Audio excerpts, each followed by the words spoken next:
यवत्पश्यति काचिदेन यवत्पश्यति काचिदेन आचार्यवत्पश्यति काचिदेन आचार्यवत्पश्यति काचिदेन आचार्य यद्याति तथैव चान्य यद्याति तथैव चान्य आचार्य वदाति तथैव चान्य तथैव चान्य आचार्यवच्चे मन्यः शृणोति आचार्यवच्चे न मन्यः शृणोति आचार्यवच्चे न मन्यः शृणोति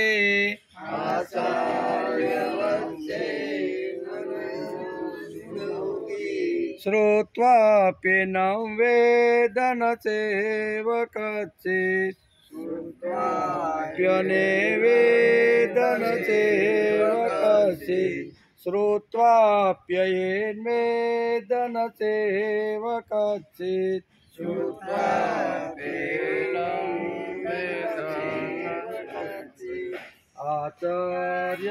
आचार्यवत्पश्यति काचिदेन आचार्यवदाति तथैव चान्य आचार्यवच्चेन मन्यः शृणोति श्रुत्वाप्येनं वेद न चैव कच्चित् आचार्यवत्पश्यति काचिदेन आचार्यवदाति तथैव चान्य आचार्यवच्चेन मन्यः शृणोति श्रुत्वाप्येनं वेद न चैव कच्चित् देहि नित्यम् अवध्योऽयम् देहि नित्यम् अवध्योऽयम् देहि नित्यम् अवध्योऽयम् देहे सर्वस्व भारत ये सर्वस्य भारत देहे सर्वस्य भारत ये सर्वस्य भारत तस्मान् सर्वाणि भूतानि तस्मात् सर्वाणि भूतानि तस्मात् सर्वाणि भूतानि तस्मात् सर्वाणि भूतानि न त्वं शोषितुमर्हसि न त्वं शोषितुमर्हसि न त्वं शोषितुमर्हसि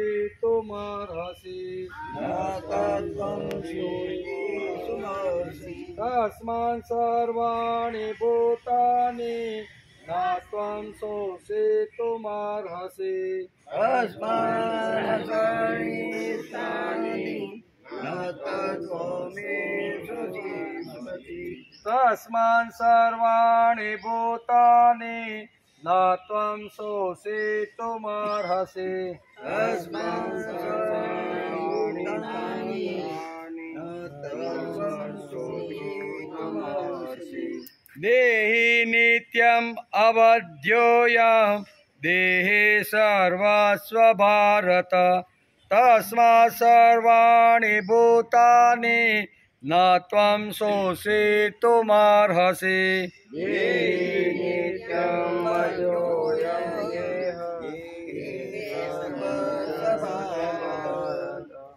तस्मात् सर्वाणि भूतानि न त्वं शोषितुमर्हसि देहि नित्यम् अत्योऽयम् देहे सर्वस्व भारत तस्मात् सर्वाणि भूतानि न त्वं शोषितुमर्हसि देहि नित्यमद्योऽयं देहे सर्वस्य भारत तस्मात् सर्वाणि भूतानि न त्वमसि। હવે 29-30 સાથે आचार्यवत् पश्यति कच्चिदेन आचार्यवदति तथैव चान्य आचार्यवच्चेन्न मन्यः शृणोति श्रुत्वापि न वेद न चैव कश्चित् देहि नित्यमवध्योऽयं देहि सर्वस्य भारत तस्मात् सर्वाणि भूतानि न त्वं शोषितुमर्हसि न त्वं शोषितुमर्हसि हरिः ओम् सुदेवसुतं देवं कंसचाणूरमर्दनं देवकी परमानन्दं कृष्णं वन्दे जगद्गुरु गुरुर्ब्रह्मा गुरुर्विष्णु गुरुर्देवो महेश्वर गुरु साक्षात् परब्रह्म तस्मै श्री गुरुवे नमः नारायणं नमस्कृत्यं नरं देवं नरोत्तमं देवी सरस्वती व्यासं ततो जयमुदीरये ततो जयमुदीरये।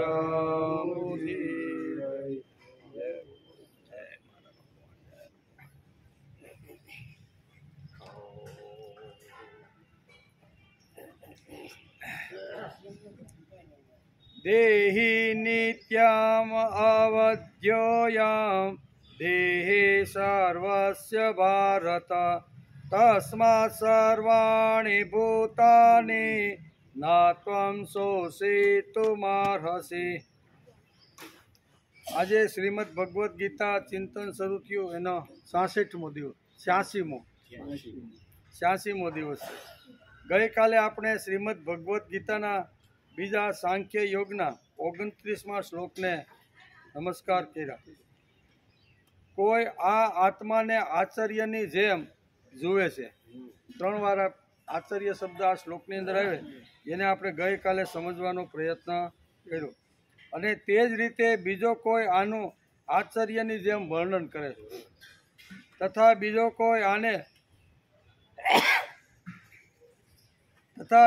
કોઈ આને આચાર્યની પેઠે સાંભળે છે અને આને સાંભળીને પણ કોઈ જાણતો નથી અર્થાત આ આત્મા સાંભળીને જાણી શકાતો નથી। ખાલી આત્માનું વર્ણન કરીએ તો સાંભળી શકાય તો કે ન સાંભળી શકાય। જેમ સંસારમાં સાંભળવા માત્રથી લગ્ન થતું નથી તેમ સાંભળવા માત્રથી આત્મજ્ઞાન થતું નથી। એમ આ શ્લોકની અંદર ગઈકાલે આપણે વાતો સમજતા હતા। ભગવાન શ્રી કૃષ્ણ 5000 વર્ષ પૂર્વે હતા અને આજે નથી એમ નથી। એમ 5000 વર્ષ પૂર્વે હતા અને આજે નથી એવું નથી। એવું નથી। આજે પણ શ્રી કૃષ્ણ આપણી વચ્ચે મોજૂદ છે। શ્રીમદ ભગવદ્ ગીતા વાંચીએ એટલે શ્રી કૃષ્ણ આપણી નજર સમક્ષ ખડા થઈ જાય છે। અનુભવ કરવો હોય તો શ્રી કૃષ્ણનું તત્વજ્ઞાન વાંચો તો ખબર પડે કે 5000 વર્ષ પહેલાં ભગવાન જે થઈ ગયા એ જ ભગવાન આપણી સામે આવીને ઊભા રહે। શ્રીમદ ભગવદ્ ગીતાનું જો આવી રીતનું મનન અધ્યયન કરીએ તો આજે આપણે શ્રીમદ ભગવદ્ ગીતાના બીજા અધ્યાયના 30મા શ્લોકનો આજે આપણે વિચાર કરવાનો છે। એમાં શું લખ્યું છે? દેહિ નિત્યમવધ્યોયમ દેહે સર્વસ્ય ભારત તસ્માत् સર્વાણિ ભૂતાનિ ન ત્વં શોષિતુમર્હસि। ભારત એટલે હે ભરત વંશી અર્જુન, સર્વસ્ય એટલે સૌના, દેહે એટલે શરીરોમાં રહેલો, અહમ એટલે આ, દેહી એટલે આત્મા, નિત્યમ એટલે હંમેશા, અવધ્ય એટલે અવધ્ય, તસ્માત એટલે એ કારણે, સર્વાણી એટલે સમસ્ત, ભૂતાની એટલે પ્રાણીઓ માટે, અર્થાત કોઈ પણ પ્રાણી માટે, ત્વમ એટલે તારે, શોષી તુમ એટલે શોક કરવો, ન અહર્ષી એટલે ઉચિત નથી. એમ ભગવાન અત્યારે અર્જુનને કહે છે કે હે ભરતવંશી અર્જુન, સૌના શરીરમાં રહેલો આ આત્મા હંમેશા અવધ્ય છે. અંદર રહેલો આત્મા કેવો છે? અવધ્ય, એનો વધ કરી શકાય એવો નથી. અવધ્ય છે એ કારણે સમસ્ત પ્રાણીઓ માટે, અર્થાત કોઈ પણ પ્રાણી માટે તારે શોક કરવો યોગ્ય નથી. કુરુક્ષેત્રના મેદાનમાં અત્યારે ભગવાન શ્રી કૃષ્ણ જે શોકથી વિહવળ જે થઈ ગયેલો હતો, મોહથી આવી રીતનો થોડોક મોહ લાગી ગયો, એ મોહને શોકને દૂર કરવા માટે ભગવાન આ શ્લોક એને સમજાવે છે. ભગવાન શ્રી કૃષ્ણ જ્યારે અવતાર લઈને આવે છે, કોઈ પણ અવતાર, એમ આપણા મુખ્ય 10 અવતાર છે, આમ ગણી તો 24 અવતાર છે. એટલે જ્યારે ભગવાન આ પૃથ્વી ઉપર અવતાર લઈને આવે છે ને, ત્યારે એ અવતાર કાર્યમાં એમને જે કાંઈક કરવાનું હોય ને એ કામ કરીને એ જાય છે. કોઈને નિમિત્ત બનાવી દે, અર્જુન જેવા હોય તો પાંડવોને નિમિત્ત બનાવી અને ધર્મ રાજ્યની સ્થાપના કરે છે. જ્યારે સમાજની અંદર સત્તા, સંપત્તિ અને વૈભવથી ઉન્મત્ત થયેલા જે રાજાઓ છે, એ રાજાઓ જ્યારે આવી રીતના થાય છે ને, ત્યારે અવતાર આવે કે કોઈ પણ કાળમાં રામ હોય બરોબર, તો એના કાળની અંદર રાવણ જેવા લોકો ઉન્મત્ત થયા હતા. સત્તા હતી, સંપત્તિ હતી, ભોગ બધું જ હતું એમ, અને એને હિસાબે ઉન્મત્ત થયા હતા. પછી કૃષ્ણના કાળમાં કૃષ્ણ જુઓ, જરાસંઘ જુઓ, શિશુપાલ જુઓ, આ બધા રાજાઓ હાથમાં સત્તા અને સંપત્તિ આવી ત્યારે ઉન્મત્ત થયેલા રાજાઓને કંઠસ્નાન કરવા માટે ભગવાન આવ્યા. આવી રીતના ઘણા બધા અવતારો છે, અને એ માયલો અવતાર આજે છે. આજે આપણે એની જન્મ જયંતિ, આજના દિવસે જે આપણે જે વાત કરવાની છે એ પરશુરામ જયંતિ. આજનો દિવસ કેવો છે? તો કે પરશુરામની આજે જયંતિ છે. દશાવતારની અંદર પરશુરામને પણ અવતાર તરીકે ભારતીય સંસ્કૃતિમાં સ્થાન આપવામાં આવ્યું છે. એવા મહાપુરુષનો આજે જન્મ જયંતિ છે. કે જ્યારે જે કાળની અંદર અસુરો જ્યારે બેફામ થાય, ક્ષત્રિયો પોતાની સત્તા અને સંપત્તિથી જ્યારે બેફામ બને ને, ત્યારે એને કંઠસ્થાન આપવા માટે કોઈ અવતાર આવે છે. અવતાર પરશુરામે આવી રીતની ઘણી બધી જે ક્ષત્રિય સત્તાઓ જે હતી, જે ઉન્મત્ત થયેલી હતી, બરોબર ને, એવા ઉન્મત્ત થયેલા ક્ષત્રિય સત્તાને ઠેકાણે લાગવા હાથમાં ફરસું લઈ અને એણે આવી રીતની કેટલી વખત પૃથ્વીને નક્ષત્રી કરી? 21 વખત. બરોબર, 21 જે રાજાઓ એ કાળની અંદર હતા જે ઉન્મત્ત થઈ ગયા હતા, બરોબર ને, સત્તા આવે, સંપત્તિ આવે, વૈભવ આવે, અને સારો એવો એને સપોર્ટ કરવાવાળો જ્યારે યુવા વર્ગ એની સાથે આવે ને, ત્યારે આ રાજા આવી રીતના ઉન્માદ થયેલા હોય છે. એવાને પણ કંઠસ્થાન આપવા માટે આ જગતમાં કોઈ શક્તિ આવે છે અને એને બરોબર ઠેકાણે કરી દે છે. એવા એક મહાપુરુષ આજથી હજારો વર્ષ પહેલાં ધરતી ઉપર થયા અને એ અવતાર તરીકે આવ્યા. એનું નામ છે પરશુરામ. અને પરશુરામ જયંતિ આજે પરશુરામ જયંતિ છે, તો આજે થોડોક આપણે એમનો પણ વિચાર, અવતાર છે એટલે ભાઈ અવતાર અને પાછી એની જન્મ જયંતિ છે. સામાન્ય માણસ પણ થોડું ઘણું કામ કરીને ગયા હોય ને તો એ સમાજમાં એની જન્મ જયંતિ લોકો ઘણા ઉજવતા હોય છે. તો આ તો એક અવતાર હતા એમ, અને અવતાર તરીકે આવ્યા છે એટલે એની જન્મ જયંતિ, એ અવતારનું રહસ્ય શું છે, શા માટે આવ્યા, કેવી રીતના બધું કર્યું, એનો વિચાર આજે થોડો ઘણો આપણે કરવો જોઈએ. જમદગ્નિ અને રેણુકાના પુત્ર પરશુરામ કોણ હતા? તો કે જમદગ્નિ અને રેણુકાના પુત્ર અને કશ્યપ ઋષિના શિષ્ય એટલે પરશુરામ. આજે પરશુરામ જયંતિ છે, તેને આજે આપણે નમસ્કાર કરી. આવો અવતાર આ જગતની અંદર આવ્યો, ક્ષત્રિયોની શાન ઠેકાણે કેવી રીતે લાવી, એ અવતારની અંદર વ્યાસ ભગવાને બહુ સરસ રીતે લખ્યું છે. એક દિવસ કશ્યપના શાલિગ્રામમાં આશ્રમમાં હોમ ચાલતો હતો. ત્યાં શાલિગ્રામ જે આશ્રમ છે કોનો? કશ્યપ ઋષિનો. અને કશ્યપ ઋષિના આશ્રમની અંદર 7 વર્ષનો જ્યારે પરશુરામ થયો ને ત્યારે અહીંયા જમદગ્નિ અને રેણુકાએ એને યજ્ઞોપવિત સંસ્કાર આપી અને કશ્યપના આશ્રમની અંદર ભણવા માટે, અભ્યાસ માટે મોકલાય. આ જમદગ્નિ અને રેણુકાનો પુત્ર 7 વર્ષની ઉંમરે કશ્યપ ઋષિના આશ્રમની અંદર આવ્યો. કશ્યપ ઋષિના આશ્રમમાં આવ્યો, વર્ષો સુધી એની પાસે આવી રીતનું જ્ઞાન અને વિદ્યાની આવી રીતની વિદ્યા લીધી. એમ કે એક દિવસ એની વિદ્યા જ્યારે પૂરી થઈ, 18 વર્ષની ઉંમર થઈ, 7 વર્ષનો આવ્યો હતો અને 7 ને 8, 25 વર્ષની ઉંમરે આ વિદ્યાર્થીઓને વિદાય આપવાની હતી. કોઈ પણ આશ્રમની અંદર કોઈ પણ વિદ્યાર્થી આવતો એ કાળમાં તો એનો જ્યાં સુધી અભ્યાસ પૂરો ન થાય ત્યાં સુધી એને ઘરે જવા દેવામાં આવતો નહીં. એકવાર બાપ આંગળી પકડી અને આશ્રમની અંદર ગુરુના હાથની અંદર પોતાનો હાથ સોંપી દે અને પછી સંપૂર્ણ જવાબદારી ગુરુની આવી જાય છે. તેથી અહીંયા 17-18 વર્ષ સુધી અહીંયા કશ્યપે પરશુરામનું ઘડતર કર્યું છે. બાળપણમાંથી આવેલો પરશુરામ અત્યારે યુવાવસ્થાએ પહોંચી ગયો છે. સંપૂર્ણ વિદ્યા જે કાંઈ કશ્યપ ઋષિ પાસે હતી ને એ બધી પ્રાણ રેડીને અહીંયા પરશુરામને આપી દીધી. એક દિવસ કશ્યપના શાલિગ્રામમાં આશ્રમમાં હોમ ચાલતો હતો. હવનના ધુમાડાથી આકાશ આવી રીતનું ચારે બાજુ ધુમ્મસ છવાઈ ગયો હતો.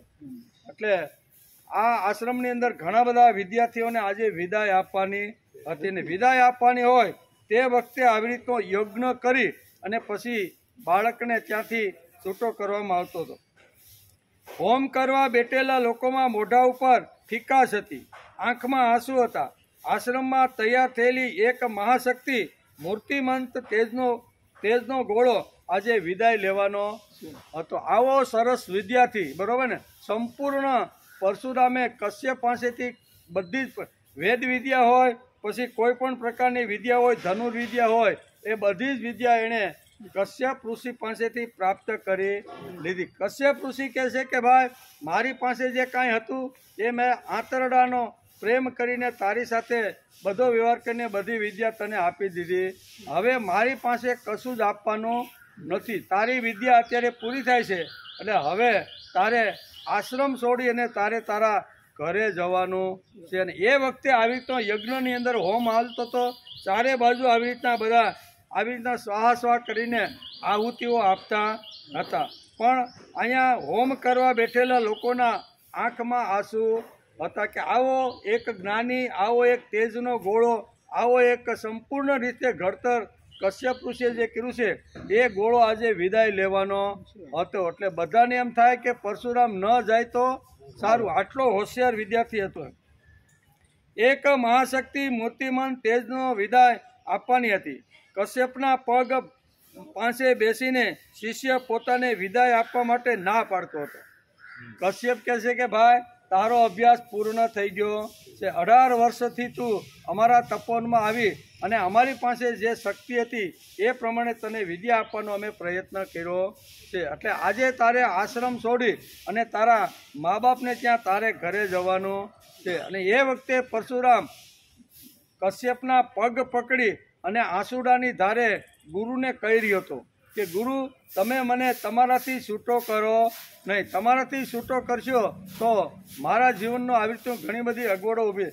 ત્યારે ગુરુ કહે છે કે આટલું સરસ જ્ઞાન તે તપોવનમાંથી મેળવ્યું છે, હવે તારે એ સમાજના અંતિમ માણસ સુધી જે કાંઈ વિદ્યા, જે કાંઈ અહીંથી પ્રાપ્ત કર્યું છે ને એ અંતિમ માણસ સુધી તારે લઈ જવાનું છે. તારી વિદ્યા પૂરી થઈ છે, અમે તને અહીંયા રાખી શકતા નથી. પણ પરશુરામ આંસુડાની ધારે અહીંયા ગુરુ કશ્યપના પગ ભીંજી દીધા કે ગુરુ તમે મને આ આશ્રમમાંથી જવાની આવી રીતના આજ્ઞા ન આપો, મારે તો અહીંયા જ રહેવું છે.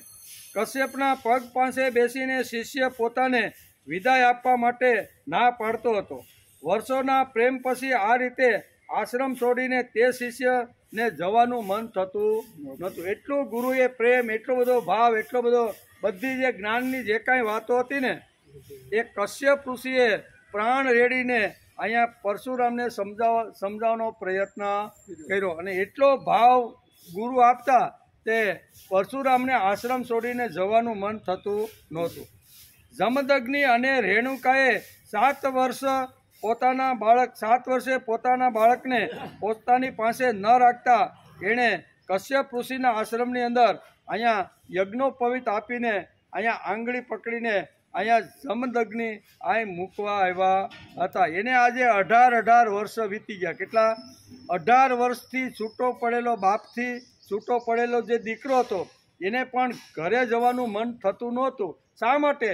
તો કે મા બાપ કરતાં વધારે વિશેષ પ્રેમ એને ગુરુએ આપ્યો હતો. તો જ ઘર ન સાંભળે ને. નકર જો એવી રીતનું વાતાવરણ ન હોય તો કે હવે અહીંથી કેદી છૂટા કરે, ઝડપથી છૂટા કરે તો સારું. ઘણીવાર આવું થાય. પણ અહીંયા કશ્યપ ઋષિના આશ્રમમાં આવેલો પરશુરામ, બરાબર, બાળપણથી 25 વર્ષની ઉંમર સુધી ત્યાં રહ્યો, પણ એને ઘરે જવાનું મન થતું નથી. ગુરુ કહે છે પરશુરામનું મન આશ્રમ છોડીને તેમને જવાનું મન થતું ન હતું. માટીના ગોળા જેવો ઘાટ વગરનો અબૂત બાળક બનીને તે આજથી 18 વર્ષ પહેલાં અહીં આવ્યો હતો અને ગુરુએ તેને સુંદર મજાનો આકાર આપી દીધો. અણઘડ હતો, બરાબર ને. એ અણઘડ આવી રીતનો જે એક બાળક હતો અને ઘાટ વગરનો હતો, એને સુંદર મજાનો ઘાટ 18 વર્ષ સુધી અહીંયા કશ્યપ ઋષિએ તેને આપી અને સુંદર મજાનું આવી રીતના બાળકને બનાવ્યું. ગુરુએ એને સરસ મજાનો આકાર આપ્યો છે. પરશુરામનું જીવન કશ્યપ ઋષિએ સોના જેવું તેજસ્વી અને હીરા જેવું ચળકતું બનાવ્યું. આવું જીવન બનાવવા કશ્યપ ઋષિએ કેટલો પરિશ્રમ કર્યો છે એ તો એમને જ ખબર પડે. કોઈ પણ વિદ્યાર્થી આશ્રમમાં એ કાળમાં આવતો તો દરેક વિદ્યાર્થીને ઘડતર કરવાનું કામ ઋષિઓ ત્યાં કરતા હતા. એટલે અહીંયા સરસ મજાનો ઘાટ ઘડી અને પરશુરામને સુંદર મજાનો આવી રીતનો બનાવ્યો હતો. કેટલાક પ્યારથી તેને ભણાવ્યો હતો અને આવતા બધું કાયમને માટે છોડીને જવાનું છે. તેથી પરશુરામનું મન માનતું નહોતું કે મને ગુરુએ મા બાપ કરતાં પણ વિશેષ પ્રેમ આપ્યો છે. તેથી અહીંયા ગુરુને અને ગુરુના આશ્રમને છોડીને અહીંયા પરશુરામને જવાની બિલકુલ ઈચ્છા થતી નથી. સમાવર્તનની છેલ્લી આહુતિ અપાઈ હતી. યજ્ઞની અંદર જ્યારે વિદાય આપવાની હોય બાળકોને, ત્યારે સમાવર્તન એટલે વિદાય, એને આખો જે સંસ્કાર છે એ સંસ્કાર એને આપવાની છેલ્લી આહુતિ અપાઈ રહી હતી. અને શિષ્ય પરશુરામ વારંવાર એ જ વાત પૂછતો હતો કે ગુરુજી, મને શા માટે તમારાથી આઘો કરો છો? વારંવાર એકને એક શબ્દ પરશુરામ અહીંયા પિતા તુલ્ય, પિતા કરતાં પણ જેણે વધારે પ્રેમ આવ્યો છે એવા કશ્યપને વારંવાર કહેતા હતા કે તમે મને શા માટે તમારાથી મને દૂર કરો છો? ગુરુજી, મને શા માટે આઘો કરો છો? તમારી પાસે મને રહેવા દો. તમને છોડીને મને ક્યાંય જવાનું મન થતું. સર્વસ્વ તમે છો, આશ્રમમાં રહીશ, જે કાંઈ નાના મોટા કામો છે એ હું કરીશ, પણ મને તમે અહીંથી જવાની વિદાય આપો ને. વારંવાર આવી રીતનો શિષ્ય ગુરુના પગ પાસે આંસુડાની ધારથી ગુરુના પગ ભીંજવી નાખતો હતો. અને વારંવાર 2 હાથ જોડીને પરશુરામ કહે છે કે તમને છોડીને મને જવાનું મન થતું. કેટલો પ્રેમ હશે એ કાળમાં ગુરુ શિષ્યનો, એ આપણે આ ભારતીય સંસ્કૃતિના તપોવન આશ્રમો આપણે સમજાવે છે, બરાબર ને. આજની કોઈ બોર્ડિંગ હોય કે આજનું કોઈ આવી રીતનું રેસિડેન્ટલી હોય તો એની અંદર કેવી રીતની સ્થિતિ છે, અને જૂના કાળની અંદર વિદ્યાર્થી જ્યારે તપોવનમાં ભણવા જતો હતો એની પરિસ્થિતિ કેવી છે. કહેવાનો અર્થ કે આજે જે શિક્ષણ અપાય છે ને એ ફક્ત રોટી, કપડાં અને મકાન. સારામાં સારી ફેકલ્ટી કઈ છે, વધારેમાં વધારે કયા ક્ષેત્રમાં જવાથી આપણે વધારે પૈસા મળે, પછી છોકરાની અક્કલ હોય કે ન હોય, પણ ડોનેશન આપીને મારો છોકરો સારામાં સારી પોસ્ટમાં આવશે. અને પછી જે બહાર પડે, ડૉક્ટર પડે કે એન્જિનિયર પડે તો કેટલાય મકાને પડે ને કેટલાય પિલોરે પડે, બરાબર ને. અને કેટલાય ડૉક્ટરો બહેનો હોય પૈસા આપી તો કેટલાયને મારી નાખે છે કે નહીં.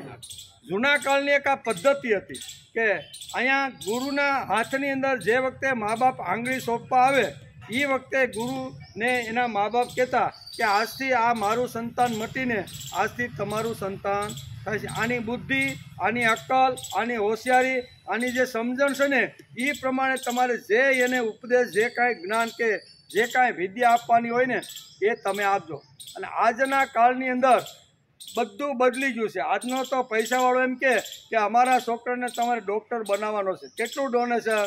તો કે 10 લાખ રૂપિયા. કાંઈ વાંધો નહીં, આ 10 લાખ રૂપિયા, પણ મારો છોકરો ડૉક્ટર, પણ ડૉક્ટર જેટલી અક્કલ તો નથી એમ, બરોબર ને? ખાલી કોઈનું આવી રીતનું લોહી જરીક કોઈનું રસ્તા ઉપર જોવે ને તો એને ચક્કર આવવા માંડે છે. હવે એ હું ડૉક્ટર ઓપરેશન કરી શકે, બરોબર ને? એટલે તડકામાં જે રહી ન શકતો હોય એ હું એન્જિનિયર બની શકે. એટલે પણ છતાંય ઘણીવાર આવું થાય છે.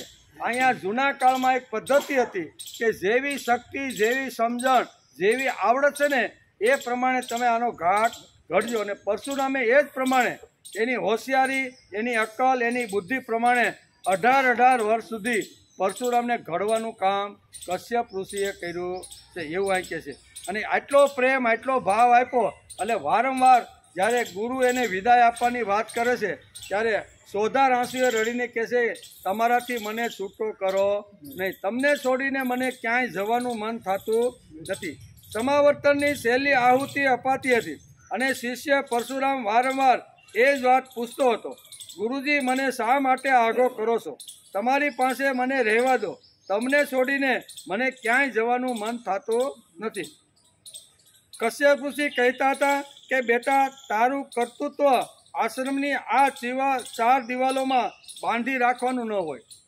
તને મેં જે જ્ઞાન આપ્યું છે, વિદ્યા આપી છે, તને જે કાંઈ સંસ્કાર સિંચન જે કર્યા છે એ જ્યાં પહોંચ્યા નથી ને ત્યાં પહોંચાડવાનું કામ તારે કરવાનું છે. અમે તને બાંધી રાખી ને આટલો હોશિયાર વિદ્યાર્થી છે છતાંય કશ્યપ ઋષિ કહે છે કે અમને તને બાંધવાનો અધિકાર નથી. તારું વિદ્યા, તારું જ્ઞાન, તારું જે કાંઈ ભણવાનું હતું ને એ બધું સંપૂર્ણ રીતે મારી પાસે જે શક્તિ હતી એ પ્રાણ રેડીને, લોહી રેડીને મેં તને શીખવી આપી છે. હવે 4 દિવાલની વચ્ચે રહી અને તને મળેલી જે શક્તિ છે ને એ શક્તિને બાંધવી નથી. તો વિશ્વના ખુલ્લા આકાશની અંદર આ તારે લઈ જવાની છે. અહીં મેં તને જે ભણાવ્યું, જે જ્ઞાન આપ્યું ને એ તારે વિશ્વના ખૂણામાં લઈ જવાની છે. એની સામે આજે આપણે જોઈ, કોઈ પણ ગુરુકુળમાં કે કોઈ પણ વિદ્યાર્થી ભણતો હોય અને સારો હોશિયાર હોય અને કોઈ સંન્યાસી મહારાજની નજર એની ઉપર પડી જાય કે આને તો મૂંડવા જેવો, મૂંડી નાખે કે નહીં?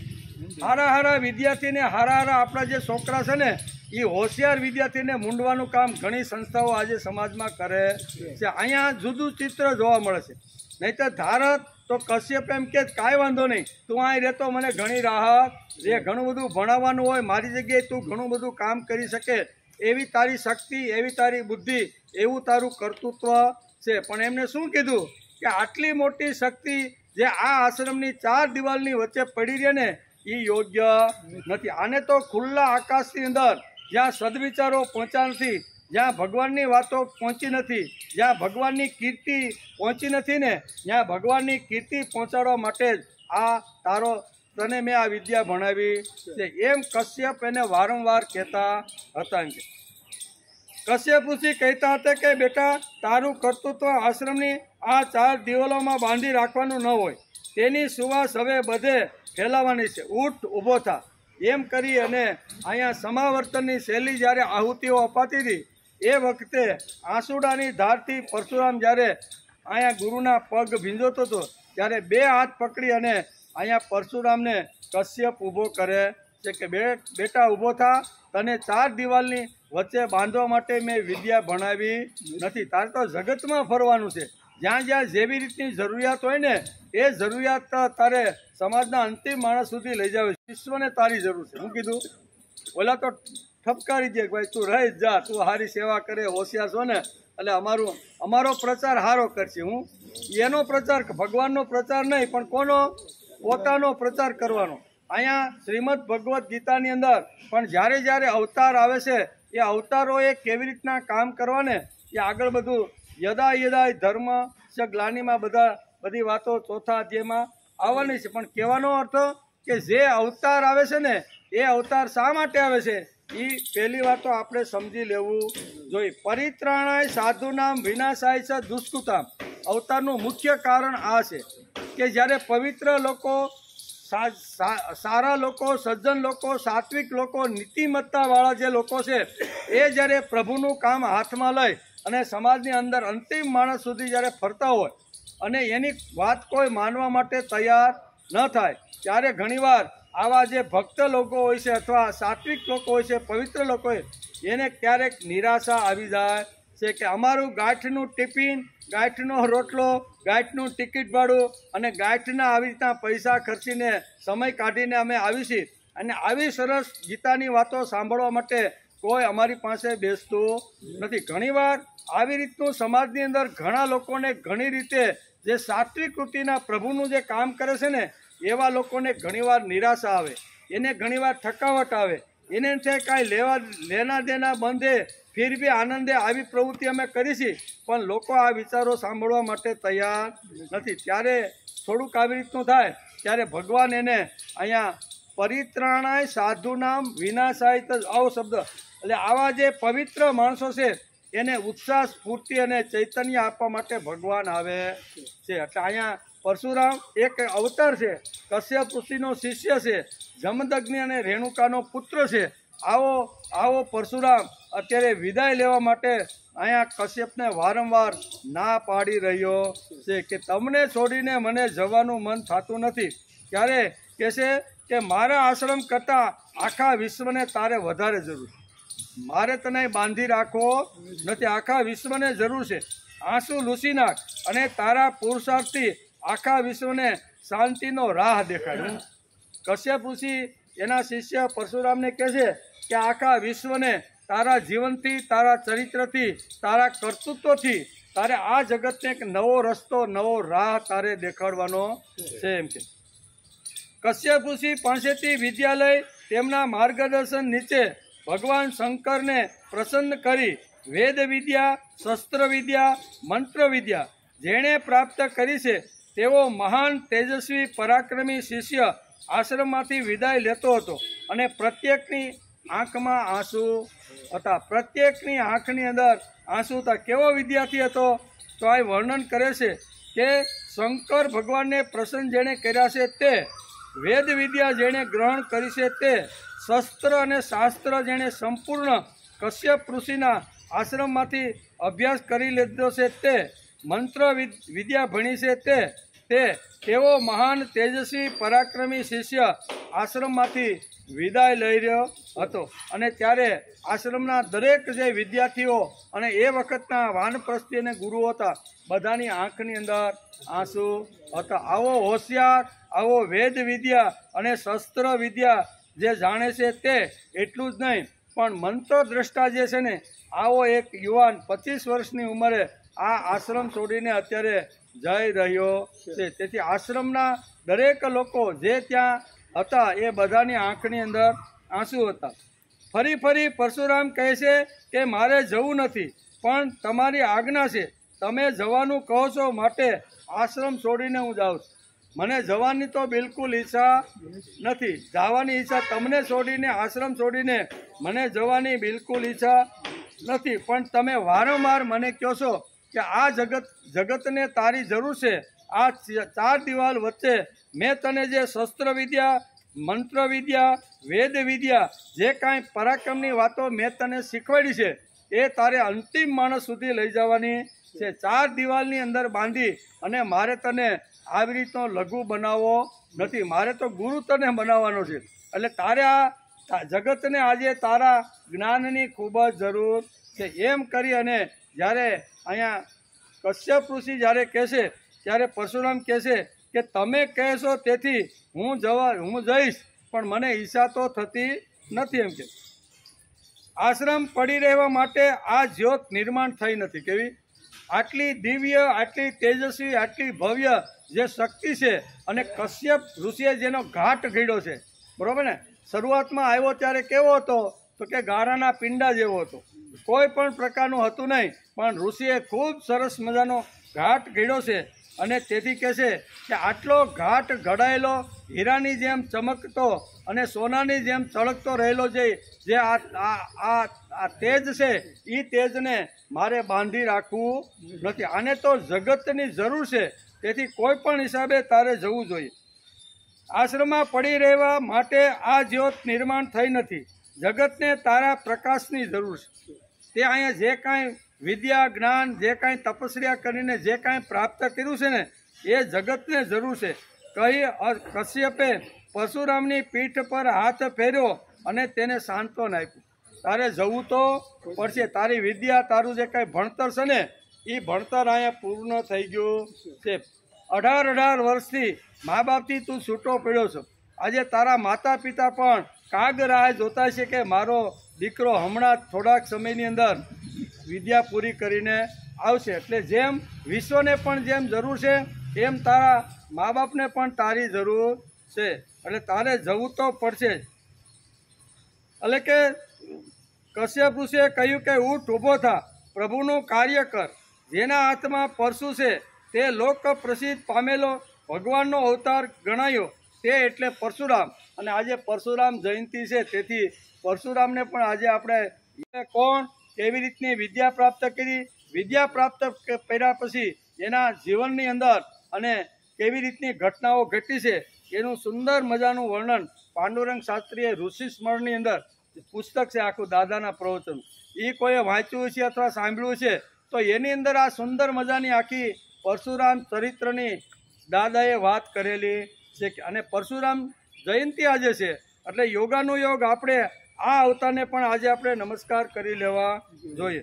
આશ્રમમાં પડી રહેવા માટે આ શક્તિ નિર્માણ થઈ નથી, જેના ચાલવાથી પૃથ્વી ધ્રુજતી હતી. આજે માખણના પિંડાની જેમ કોમળ બની ગયો. હાથમાં પરશુ લે ત્યારે ભલભલા ક્ષત્રિયોના હાડા ગગડી જતા હતા. એવો જે ક્ષત્રિય આવી રીતના હાથમાં પરશુ લઈને જ્યારે પરશુરામ ફરતા ત્યારે ઘણા બધાને ઘણી બધી અગવડો પડતી હતી. પણ એનો એ પરશુરામ અહીંયા તપોવનની અંદર વિદાય વખતે એક માખણનો જેમ પિંડો કોમળ હોય તો એવો કોમળ બની ગયો હતો. એટલે કે એ કોમળ બની ગયો હતો. કશ્યપ ઋષિએ કહ્યું કે ઊભો થા, પ્રભુનું કાર્ય કર. જેના હાથમાં પરશુ છે તે લોક પ્રસિદ્ધ પામેલો ભગવાનનો અવતાર ગણાયો, તે એટલે પરશુરામ. આવા પરશુરામ જયંતિને દિવસે આપણે પરશુરામના જે કાંઈ એના જે કાંઈ ગુણ છે, એના જે કાંઈ વિચારો છે એને આજે આપણે સમજવાનો પ્રયત્ન કરી લેવો જોઈએ. પરશુરામ કહે છે કે ગુરુજી, મને તમે તમારાથી આગો કરો છો ને તો મને આશીર્વાદ આપો કે મારી વિદ્યા કદી ફેલ ન જાય, નિષ્ફળ જાય. નિષ્ફળ ન જાય. હું જ્યાં જ્યાં વિદ્યા, તમે જે મને શસ્ત્ર વિદ્યા, વેદ વિદ્યા, મંત્ર, 3 પ્રકારની વિદ્યા મેં તમારા આશ્રમમાંથી ભણ્યો છો ને તમે મને બરોબર આ 3 વિદ્યાની અંદર પારંગત બનાવી દીધો છે. પણ તમે કહો છો એટલે હું આશ્રમ છોડીને જાઉં છું, નહીંતર મારી ઈચ્છા નથી કે હું આશ્રમ છોડીને જાઉં. પણ જતાં જતાં નમસ્કાર કરીને અહીંયા પરશુરામ કહે છે કે તમે મને એક આશીર્વાદ આપો કે તમારા આશ્રમમાં, તમારા તપોવનમાંથી મને જે કાંઈ વિદ્યા મળી છે એનો જ્યારે સમાજની અંદર ગમે તેના ઉપર હું ઉપયોગ કરું તો એ મારી વિદ્યા ફેલ જાય નહીં, નિષ્ફળ જાવી જોઈએ નહીં. એમ કે નિષ્ફળ જાવી ન જોઈએ. એક ક્ષણ ગુરુજી ચોંકી ગયા કે આ શું કહેવા માગે છે. શું કહે છે? એક ક્ષણ માટે કશ્યપ ઋષિ ચોંકી ગયા. અને કારણ કે માગણી કઈ કરી કે હું જે વિદ્યા ભણ્યો છું એ ગમે એની ઉપર હું પ્રયોગ કરું ને તો એ વિદ્યા મારી ફેલ જાવી જોઈએ નહીં. એટલે ગુરુજી કશ્યપ ઋષિ ચોંકી ગયા કે આ મારો વિદ્યાર્થી પરશુરામ શું કહેવા માગે છે. ચોંકી ગયા, 2 પગલાં પાછળ રહ્યા. કારણ કે પરશુરામ ઘડીકમાં ગુસ્સે થવાવાળો હતો અને એ વિદ્યા અકારણ જો કોઈના ઉપર વાપરે તો સમાજનું ખૂબ જ મોટું નુકસાન. આ ગુરુજી સમજતા હતા કે વાતની અંદર અત્યારે ક્રોધ કરવાળો કોણ છે?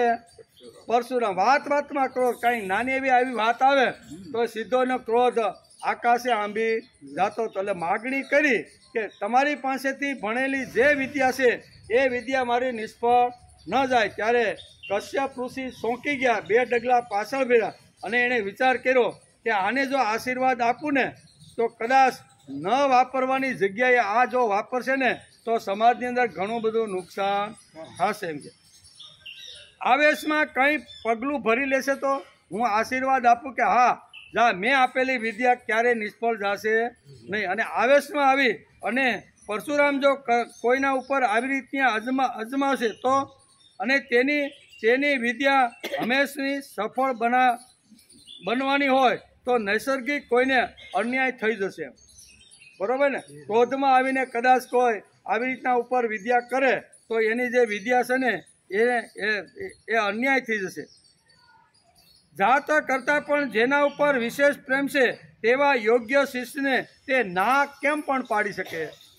આંતરડાનો પ્રેમ કરીને જેટલું કાંઈ હતું ને એ બધું પરશુરામને કશ્યપ ઋષિએ ભણાવી દીધું હતું. એટલે જેને ભગવાન કરતાં પણ જેનો વિશેષ પ્રેમ છે એવા શિષ્યને અહીંયા ના પણ કેમ પાડી શકાય કે ના, તારી વિદ્યા ફેલ જાય નહીં? કશ્યપ વિચાર કરે છે માગણી તો બહુ ખોટી કરી છે, પણ હવે કરવાનું શું છે એમ કે. એટલે કે જાત કરતાં પણ જેના ઉપર વિશેષ પ્રેમ છે તેવા યોગ્ય શિષ્યને ના કેમ પાડી શકાય? ના પાડવી શક્ય નથી. હું તને આશીષ આપું છું, પરંતુ તું મને એક વચન આપે. અરે બાંધી લેશે હું કે હું તે કીધું કે હું જે વિદ્યાનો ઉપયોગ કરું ને એ કોઈ દિવસ ફેલ જાય નહીં. ત્યારે ગુરુ કહેશે કે હાલ હું તને એ આશીર્વાદ પણ આપું છું, પણ તારે મને કંઈક ગુરુ દક્ષિણામાં જતાં કાંઈક મારે તારી પાસેથી લેવાનું છે. અને હું તને આશીષ આપું, પરંતુ તું મને ગુરુ દક્ષિણા આપ કે તું કદી અકારણ કોઈની સાથે યુદ્ધ કરીશ નહીં. કારણ વગર નહીં. હું કોઈ અકારણ કોઈની સાથે તું યુદ્ધ કરીશ નહીં. આવું જો તું મને વચન અથવા દક્ષિણામાં જો આપતો હોય ને તો હું તને આશીર્વાદ આપું છું કે તારી વિદ્યા ક્યારેય ફેલ જાય નહીં એમ કે. એટલે કે અકારણ યુદ્ધ કરીશ નહીં. શિષ્ય અઘટિત પગલું ભરીને બેસે, તેથી ગુરુને શિષ્યના કલ્યાણ માટે દક્ષિણામાં રૂપમાં પરશુરામ પાસેથી આ માગી લીધું. કશ્યપે પરશુરામ પાસેથી માગી લીધું કે તારે કોઈ દિવસ કારણ વગરનું કોઈની સાથે યુદ્ધ કરવાનું નહીં, અને કારણ વગર તારે ફરસીનો ઉપયોગ કરી અને સમાજના લોકોને હણવાના નથી. આ વચન એણે કોની પાસેથી? પરશુરામ પાસેથી કશ્યપ એના ગુરુએ માગી લીધું. પરશુરામે ગુરુદેવ કશ્યપના પગ ઉપર હાથ રાખી સોગંદ ખાધા કે હું અકારણ યુદ્ધ નહીં કરું, તમારી આજ્ઞાનું પાલન. હું કારણ વગર કોઈ દિવસ યુદ્ધ કરીશ નહીં. એમ કરી અને એણે નમસ્કાર કર્યા. કોઈ દિવસ કોઈને વિદાય આપવા આશ્રમ છોડીને અહીંયા કશ્યપ ઋષિ બહાર ગયા નથી. કારણ કે આશ્રમ એ કાળના મોટા 50 આશ્રમો હતા. અને આજની જેમની કાંઈ નાના એકાદ બે વીઘામાં હોય એવી રીતના નહીં, ખૂબ મોટા આશ્રમો હતા.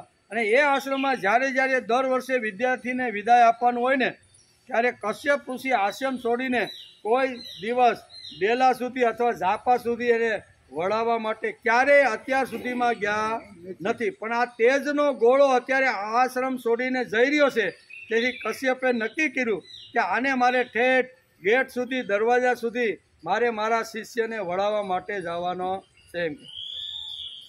એટલે કે કોઈ દિવસ કોઈને વિદાય આપવા આશ્રમ છોડીને બહાર ન જનાર કશ્યપે મહાન શક્તિ પોતાના શિષ્યને વિદાય આપવા આશ્રમની મર્યાદા સુધી પહોંચ્યા છે.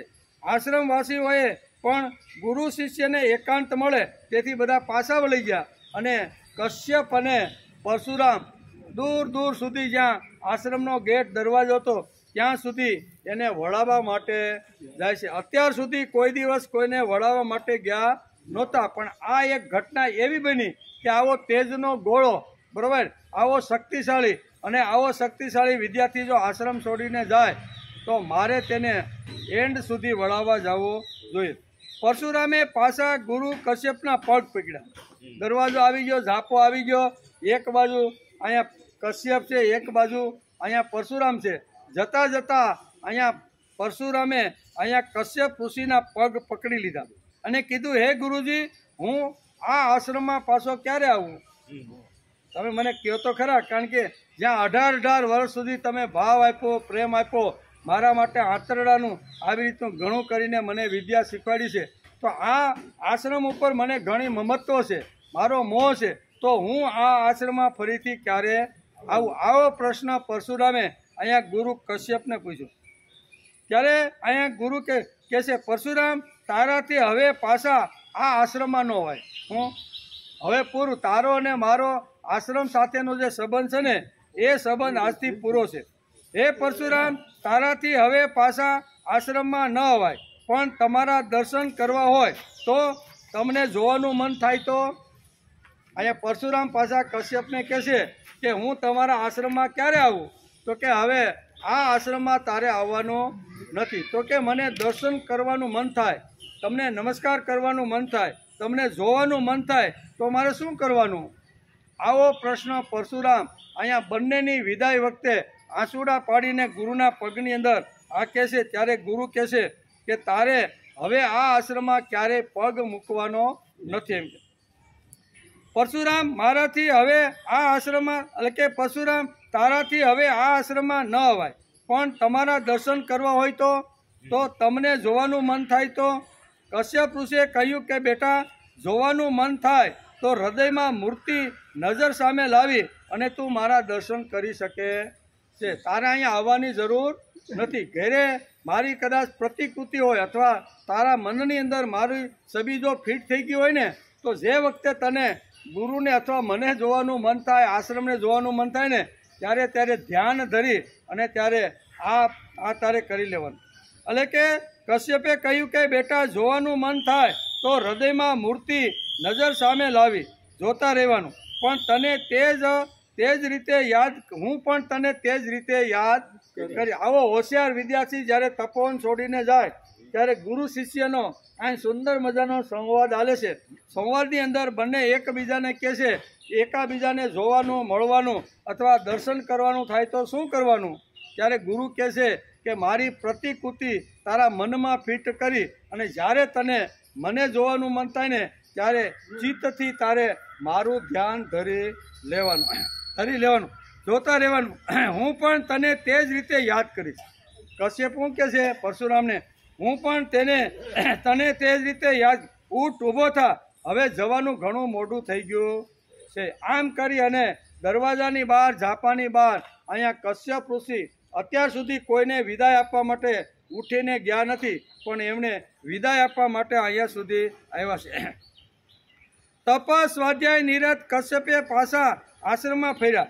આશ્રમના દૈનિક જીવનના વ્યવહારમાં ધ્યાન આપ્યું અને કામે લાગી.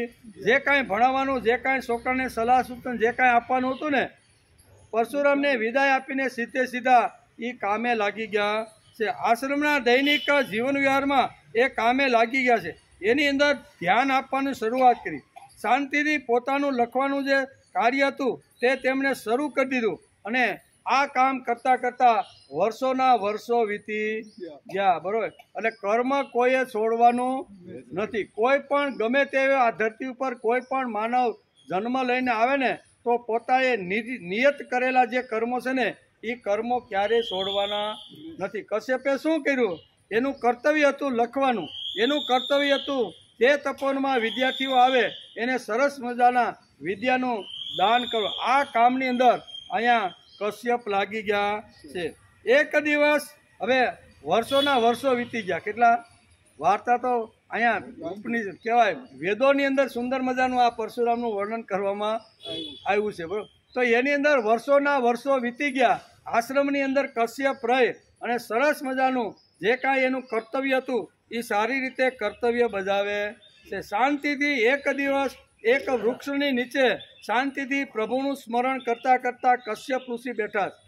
પ્રભુની અંદર મન જોડી અને એકદમ એકાગ્ર થઈને પ્રભુની અંદર લીન થઈ ગયેલા કશ્યપ શાંતિથી અહીંયા ધ્યાન ધરતા રહેલા છે. એવા સમયે 5-7 ક્ષત્રિયો રડતા અને ખૂબ જ મોટા દુઃખી હોય એવી રીતના મોટી અવાજથી રડતા આશ્રમની અંદર આવે છે. આશ્રમની અંદર આવ્યા, ખૂબ રડ્યા, ખૂબ દુઃખ થયું. એટલે અહીંયા કશ્યપ જ્યાં બેઠા હતા ત્યાં આવી અને એકદમ દીધું.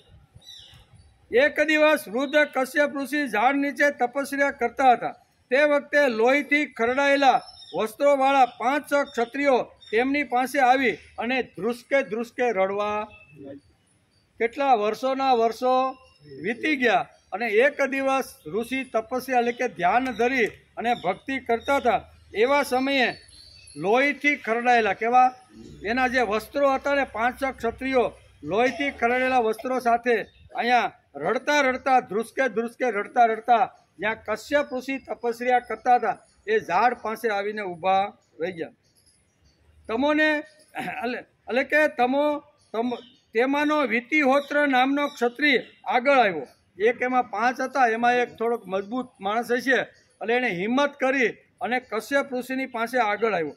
કશ્યપ ઋષિને નમસ્કાર કરીને કહ્યું કે આપણી સાથે અમારે થોડીક વાતચીત કરવાની છે. જો તમને અનુકૂળ હોય, તમે ફ્રી હોય ને, તો અમારી આવી બની ગયેલી જે કહાની ઘટનાઓ જે છે ને, એ ઘટનાની થોડી ઘણી વાતો અમારે તમારી સાથે કરવાની છે. આ વિતિહોત્ર નામનો ગભરાતો એક ક્ષત્રિય અત્યારે ઋષિ કશ્યપ પાસે આવીને ધ્રુતા આ રીતે એને વાત કરે છે.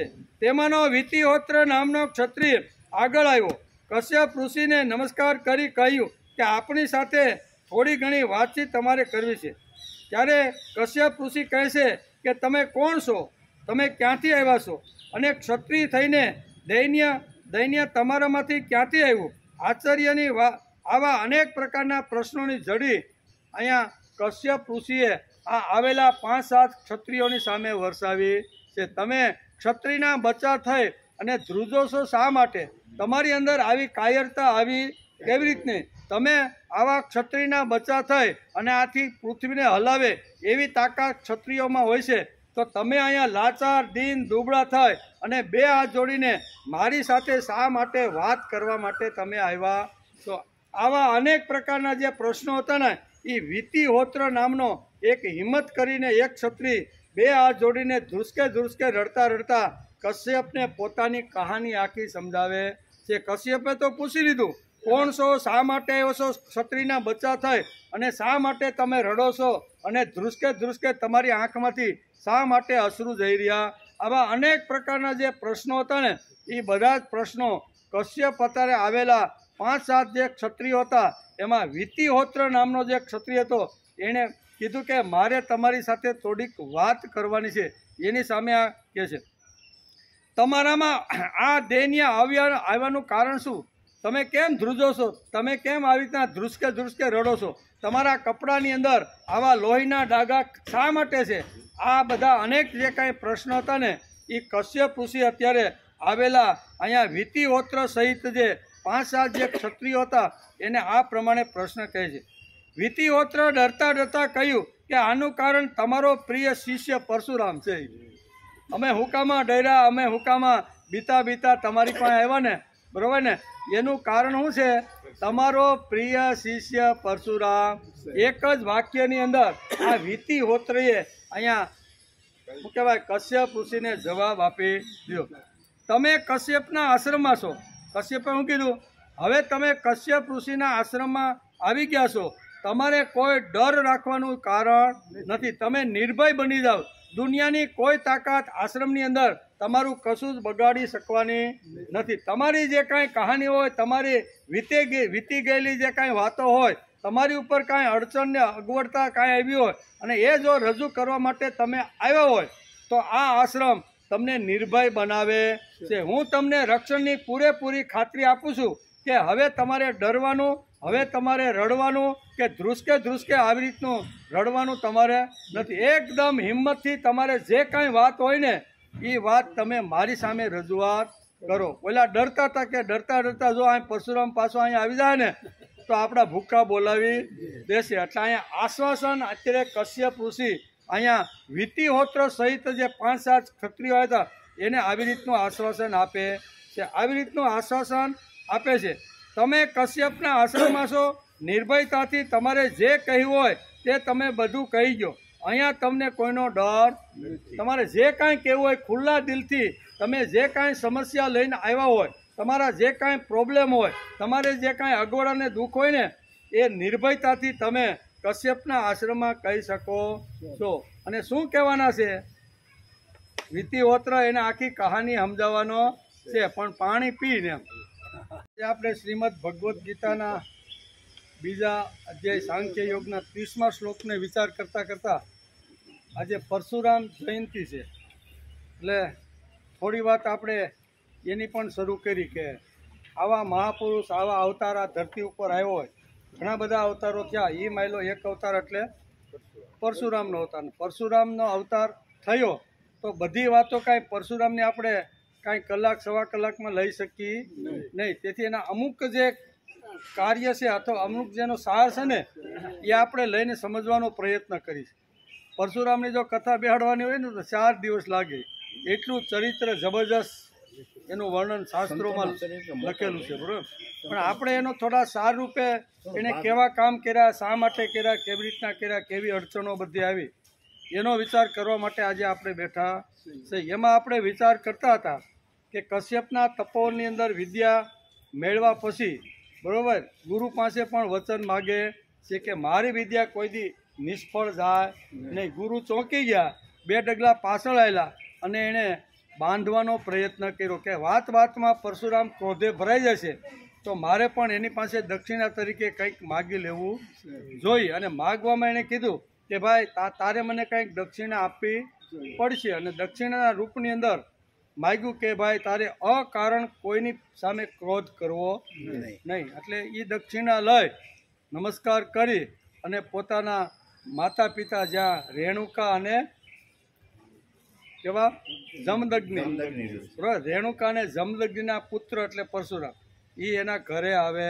છે, આશ્રમમાં આવે છે. ઘણી બધી ઘટનાઓ ત્યાં ઘટી ગઈ, વર્ષોના વર્ષો ત્યાં વીતી ગયા, ઘણા બધા ઉથલ પાથલ પરશુરામે જઈને ત્યાં મત કર્યા, બરાબર ને. અને એના ભાગરૂપે 5-7 જે ક્ષત્રિયો છે એ ધ્રુતા કશ્યપના આશ્રમની અંદર આવ્યા. ધ્રુસકે રડતા હતા, લોહી લુહાણ હતા. અને કશ્યપે કીધું કે તમે કશ્યપના આશ્રમમાં આવ્યા છો, તમારે ડરવાનું કોઈ કારણ નથી. તમારે જે કાંઈ વાત હોય એ નિર્ભય થઈને તમે મને વાત કરો. એમાં વિતિહોત્ર નામનો જે ક્ષત્રિય હતો એ ડરતા ધ્રુસકે રડતા કહે છે કે તમારો જે શિષ્ય પરશુરામ છે ને એને તો જગતની અંદર હાહાકાર મચાવી દીધો છે. શું કહે છે? તમારા આ એટલે કે એકવાર કાર્તવીય રાજા ચતુરંગી સૈન્ય લઈને જમદગ્નિ અને રેણુકાના આશ્રમ આવ્યું. હવે વિતિહોત્ર જે આખી જે ઘટના બની ને એ ઘટના અત્યારે કશ્યપ ઋષિને કહે છે. શું કહે છે? આ ઘટના ક્યાં કહે છે? કશ્યપના આશ્રમની અંદર. કોણ આવ્યા છે? 5-7 શક્તિઓ લોહી લુહાણ થઈ અને પરશુરામે ઘણા બધા એને ફરસા મારીને ઢીલા કરી નાખ્યા. એવા બધા અહીંયા આશ્રમમાં રડતા આવ્યા છે. અને આખી કહાની જે કાંઈ ઘટનાઓ અત્યાર સુધી પરશુરામે જે હાહાકાર મચાવ્યો ને એની વીતી ગયેલી જે વાતો છે ને એ અહીંયા વિતિહોત્ર નામનો એક ક્ષત્રિય અત્યારે કશ્યપ ઋષિને કહે છે. તમે કશ્યપ ઋષિના આશ્રમમાં છો, ગભરાવાની તમારે કોઈ જરૂર નથી. અહીંયા તમને કોઈનો ડર નથી. નિર્ભય થઈને તમારે જે વાત કહેવાની હોય તે વાત તમે કહી શકો છો. ત્યારે વિતિહોત્ર બની ગયેલી ઘટના અત્યારે રજૂ કરે છે કે એકવાર કાર્તવીર્ય રાજા ચતુરંગી સૈન્ય લઈને જમદગ્નિ અને રેણુકાના આશ્રમમાં આવ્યો. કેવા?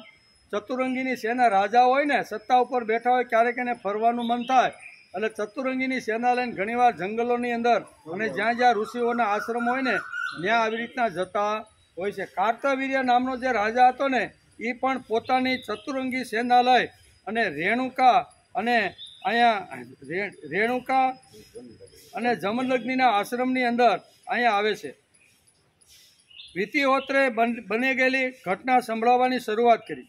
એક સમ્રાટને શોભે તેવી આગતા સ્વાગતા જમદગ્નિના આશ્રમમાં જમદગ્નિ અને રેણુકાએ કરી કે આટલો મોટો સમ્રાટ, આટલો મોટો રાજા, હજારો લોકોનું જે પાલન પોષણ કરવાવાળો છે એ રાજા આજે અમારા આશ્રમમાં આવ્યો છે, તો એને કોઈ વાતની ખામી રહેવી જોઈએ નહીં. એનું સ્વાગત કરવામાં એને જરૂરિયાત પ્રમાણે એને ઘણું બધું એનું એટલી બધી મોટી સ્વાગતને બધું કર્યું.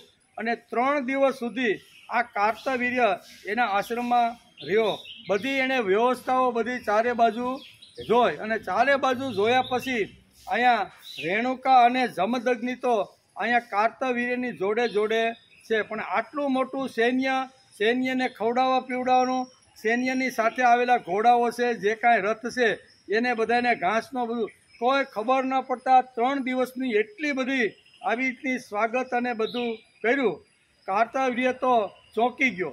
અમે રાજા છીએ, અમે કેટલાય પોલીસોને અહીંયા શું કહેવાય બધા રોડ ઉપર રાખી છીએ, આ પોઈન્ટ ઉપર રાખી છીએ ને તોય આળા સીધા હાલતા નથી. તોય આમ લાલ લાઇટ હોય ને તોય આવી રીતનો જતો રહે છે. આવું બધું અમે બધું ઘણું કરીએ છીએ, પૈસા આપીને, નોકરીએ રાખીને, પોલીસ અને ઘણા બધા મિલિટરીને બધું રાખીએ છીએ, પણ અહીંયા તો કોઈ અમે મિલિટરી જોઈ નહીં, કોઈ માણસો જોયા નહીં. અને આટલી સુંદર વ્યવસ્થા, અને અહીંયા કહે છે કે જમદગ્નિ તો અમારી જોડે ને જોડે છે. જમદગ્નિએ કોઈને સિંધુ પણ નથી તમારે આટલું કરવાનું, પણ બધાએ સ્વયં શાસિત હોવાથી બધા પોતપોતાને કામે લાગી ગયા. ને બધું 3 દિવસની સુંદર મજાની વ્યવસ્થિત રાજાને શોભે ને અને રાજા ખુશ થાય ને એવી જમદગ્નિ અને રેણુકાએ સુંદર મજાની વ્યવસ્થા કરી. છેલ્લો દિવસ જવાનો હતો એ વખતે રાજા કાર્તવીર્ય અહીં જમદગ્નિ પાસે બેસે છે કે તમે તો મારી સાથે ઘણા સમયથી છો, તમે કોઈને ઓર્ડર આપ્યો નહીં, તમે કોઈને કામ સીંધું નહીં, અને છતાં અમારી આ ચતુરંગીની જે સૈન્ય છે એ અને અમારી એટલી બધી તમે કાળજી કરી છે, તો આ બધું થયું કેમ? તમે તો કોઈને ઓર્ડર આપ્યો નથી, કામ સીંધું નથી, છતાંય સમયસર ખાવાનું, સમયસર બધું કાંઈ નીણ નાખવાની કાંઈ જનાવરોને હોય, આ બધું ન જોતા બધી જ રીતે સુંદર વ્યવસ્થા થઈ છે, તો આનું કારણ શું છે? ત્યારે જમદગ્નિ કહે છે કે મારા આશ્રમની અંદર એક કામધેનુ નામની એક ગાય છે, અને કામધેનુને હિસાબે આ બધી સુંદર બધી. એને એમ થયું કે મારે તો કેટલાય રૂપિયા આપીને, કેટલાય નોકરીની અંદર કેટલાય લોકોને રાખવા પડે છે, બરોબર ને, અને એના માટે કેટલો મોટો ટેક્સ ઉઘરાવવો પડે છે. આ વગર ટેક્સે આવી રીતનું થતું હોય તો આ કામધેનુને મારે મારા રાજ્યમાં લઈ જવી જોઈએ. એટલે જમદગ્નિ પાસે એણે કામધેનુની માગણી કરી. જમદગ્નિ કહે છે કે ભાઈ આ વસ્તુ આપવા જેવી નથી, આ તો સ્વયં શાસિત છે. કામધેનુ એટલે આશ્રમની આજુબાજુના ગામડાના અથવા ઝૂંપડામાં જે રહેનારા જે લોકો છે ને, એને આશ્રમ ઉપર હૃદયનો પ્રેમ છે. આશ્રમમાં કાંઈ જરૂરિયાત પડે તો વગર બોલાવે આ બધા કામ કરવા માટે આવી જાય છે. એટલે આ કામધેનુ એટલે એટલે કે આપવાની વસ્તુ નથી, પણ આ તો સ્વયં ઊભા થયેલા લોકો છે. એટલે કાર્તવીર્યને થોડો ખટકો લાગ્યો કે મારા જેવો રાજા, ચક્રવર્તી રાજા, અને એના આશ્રમમાં આવીને હું માગણી કરું અને આ ઝૂંપડીમાં રહેવાવાળો મને ન આપે. એટલે અત્યારે તો એ કાંઈ બોલ્યો નહીં. ચતુરંગીની સેના લઈ અને પોતાના રાજ્યમાં આવે છે. અને પછી વિચાર કરે છે કે કોઈ પણ હિસાબે આ કામધેનુ મને મળવી જોઈએ. એટલે મનની અંદર એક જ વિચાર અહીંયા કાર્તવીર્યના મનમાં છે કે આ ગાય મને મળવી જોઈએ. તેથી એક દિવસ વિચાર કરતા એ ચતુરંગીની સેના લઈને આવે છે. અને પરશુરામનો નિત્ય નિયમ એવો હતો કે એણે ઘણીવાર આવી રીતનું તપસ્યા કરવા માટે પણ જતા રહેતા હતા. એટલે અહીંયા એ વખતે ચતુરંગીની સેના લઈને આવે છે. પરશુરામે આખું એનું હેન્ડલ કર્યું અને કાર્તવીર્યને કટકા કરીને જવા દીધો. કાર્તવીર્યે જ્યારે આશ્રમ ઉપર ચડાઈ કરી, હજારો સૈનિકોને લઈને આવ્યો, પણ પરશુરામ પાસે એટલી તાકાત, એટલું બળ અને એની પાસે એટલો મોટો સમૂહ હતો કે કાર્તવીર્યના લશ્કરને હટાવી તો દીધું, પણ કાર્તવીર્યના કટકા પણ કરી નાખ્યા. જે આશ્રમને લૂંટવા માટે આવ્યો હતો, આશ્રમને ધમરોળવા માટે આવ્યો હતો, આશ્રમની સંપત્તિને હડપવા માટે આવ્યો હતો, આ ગાય લેવા માટે આવ્યો હતો, ના પાડવાથી એણે આટલું મોટું કામ કર્યું છે, તો એ જીવતો જવો જોઈએ નહીં. એમ કરીને પરશુરામે હાથમાં ફરસો લીધો અને કાર્તવીર્યના કટકે કટકા કરી નાખ્યા. કાર્તવીર્યના કટકે કટકા કર્યા કોણ? વિતિહોત્ર. અત્યારે બની ગયેલી ઘટના અત્યારે કશ્યપ ઋષિના આશ્રમમાં બેસીને કહે છે કે અમે તમારી પાસે શા માટે આવ્યા? એ વીતી ગયેલી જે પળો છે ને, એ કેવી રીતની હતી, ઘટનાઓ કેવી રીતની ઘટી, એટલે અમે તમારી પાસે આવી ગયા છે. આમ કરી અને વિતિહોત્ર અત્યારે કશ્યપને આ વાત અત્યારે બતાવી રહ્યા છે કે આવી રીતના સમાજની અંદર એક પરિસ્થિતિ ઊભી થાય છે. એટલે આશ્રમ તો વ્યવસ્થિત ચાલવા લાગ્યો. અને જમદગ્નિ પરશુરામને બોલાવીને કહે છે, બેટા તે ક્ષત્રિયનો હત્યા કરી નાખી છે ને, તેથી ક્ષત્રિય તો આ રાજા કહેવાય ને, રાજા તો ઘણા લોકોનું ભરણ પોષણ કરતો હોય છે. એટલે તને એ ખૂબ જ મોટું, તને બ્રહ્મ હત્યાનું જેવું પાપ લાગે ને એવું તે રાજાને મારીને તને ખૂબ મોટું પાપ લાગ્યું છે. તેથી હું તને આજ્ઞા આપું છું કે તારે અર્બુદ પર્વત ઉપર તારે તપસ્યા કરી અને તને જે પાપ લાગ્યું છે ને એનું પ્રાયચિત કરીને તારે આ પાપ ધોઈ નાખવું જોઈએ. પિતાને કહે છે કાંઈ વાંધો નહીં પિતા, તમારી આજ્ઞા હોય તો હું તપસ્યા કરીને પ્રાયચિત પણ કરી નાખીશ. પણ આવા ઉન્મત્ત થયેલા, સત્તા અને સંપત્તિથી ઉન્મત્ત થયેલા આવા કોઈ રાજાઓ આશ્રમ ઉપર વગર કારણે હુમલો કરે અને પછી જો આવી રીતનું કરે તો હાથમાં મારે પરસું તો લેવો. મેં કોઈ અકારણ કાંઈ આવી રીતનું સામેથી કાંઈ આ રાજાને મારવા માટે કે એના રાજ્યમાં જાય અને એની સંપત્તિ હડપ કરવા માટે મેં ક્યારેય આવો પ્રયત્ન કર્યો નથી. એને આવી રીતની ઈર્ષા અથવા આવી રીતનું થયું અને એને આપણા આશ્રમની અંદર કામધેનુની મમતા લાગી, તેથી આવ્યો અને આશ્રમનું રક્ષણ કરવા માટે મેં એના કટકા કર્યા. એટલે એ પણ તમે જો કહેતા હોય કે આનું પ્રાયશ્ચિત કરવું પડે, રાજા તો મોટો કહેવાય ભાઈ, બરાબર, તો કે કાંઈ વાંધો નહીં, તમે કહેતા હોય તો હું તપસ્યા કરવા માટે જાઉં. આમ કરી અને પરશુરામ હાથમાં પરસું લઈ અને તપસ્યા કરવા માટે નીકળી જાય છે. ઘણા સમય સુધી ત્યાં વર્ષો સુધી તપસ્યા કરે છે. પ્રાયશ્ચિત જ્યારે પૂરું થાય છે ત્યારે પિતાએ કીધું તારું પ્રાયશ્ચિત ધોવાય ત્યારે તું પાછો. હવે આ બાજુ એક પાછી બીજી ઘટના બની. કાર્તવીર્ય તો આવી રીતનો પરશુરામે હણી નાખ્યો, પણ એનો જે પુત્ર હતો ને એ પુત્રએ પોતાના પિતાનું વેર વાળવા માટે એણે નક્કી કર્યું કે મારા પિતાને જેણે માર્યા છે ને એને હું સત્યાનાશ કાઢી નાખું. ને એ વખતે આ રાજા બન્યા પછી કાર્તવીર્યનો પુત્ર એ આવી રીતનો લશ્કર લઈને પાછો જમદગ્નિના આશ્રમની અંદર તૂટી પડે છે. પરશુરામ તો અત્યારે અર્બુદ પર્વત ઉપર તપસ્યા કરવા માટે ગયા હતા, તેથી આખા આશ્રમને તોડી વીખી અને જે સંપત્તિ હતી ને એ બધી લૂંટીને ગયા. એટલું જ નહીં પણ જમદગ્નિના 3 કટકા કરી નાખ્યા. એના પિતાના, પરશુરામના પિતાના 3 કટકા કરી નાખ્યા. હવે આ બધો હાહાકાર મચી ગયો અને આમ કરી અને આ રાજા તો પોતાના રાજની અંદર ચાલ્યો ગયો. અહીંયા રેણુકા ધ્રુસકે ધ્રુસકે રડે છે, પતિનું અવસાન થયું, પુત્ર અત્યારે આવી રીતનો તપસ્યા કરવા માટે ગયો છે. સમાજમાં કોણ છે?